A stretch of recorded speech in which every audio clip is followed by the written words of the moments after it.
ప్రతినిధి దేవిదాస్ పూర్తి సమాచారాన్ని అందిస్తారు. దేవిదాస్, ఈ నెల 12న ఎంఐఎం ఎమ్మెల్యే అక్బరుద్దీన్ ఓవైసీ పోలీసులు అరెస్ట్ చేస్తే రిమాండ్ కస్టడీలో తీసుకొని ఈ నెల 12 నుంచి ఏఆర్ హెడ్ క్వార్టర్ లో విచారణ ప్రారంభించారు.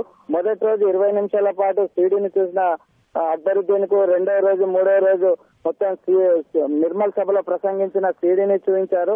దీనిపైనే నిర్మల్ ప్రసంగం పైనే పోలీసు పూర్తి వివరాలు సేకరిస్తున్నారు. అయితే నిన్న అనూహ్యంగా ఈ సీడీ చూసిన అనంతరం ఇది తన వాయిస్ కాదని, నేను మాట్లాడలేదు, అసలు అలా మాట్లాడలేదు, నేను ఎలాంటి ఇతర మతాలకు సంబంధించి విద్వేషాలను రెచ్చగొట్టలేదు, ఎవరిని కించపరచలేదని ఆయన స్పష్టం చేశారు. ఈ వాయిస్ నాది కాదని ఆయన పోలీసులకు కుండబద్దలు కొట్టినట్టు చెప్పినట్లు తెలుస్తుంది. అయితే దీనికి సంబంధించిన వాయిస్ రికార్డ్ చేసేందుకు ఈ పోలీసులు ఈ నెల 11న నిర్మల్ కోర్టులో పిటిషన్ దాఖలు చేశారు. అయితే వాయిస్ రికార్డుకు సంబంధించిన నిర్మల్ కోర్టు రేపు తీర్పునివ్వనుంది. Thank you Devidas.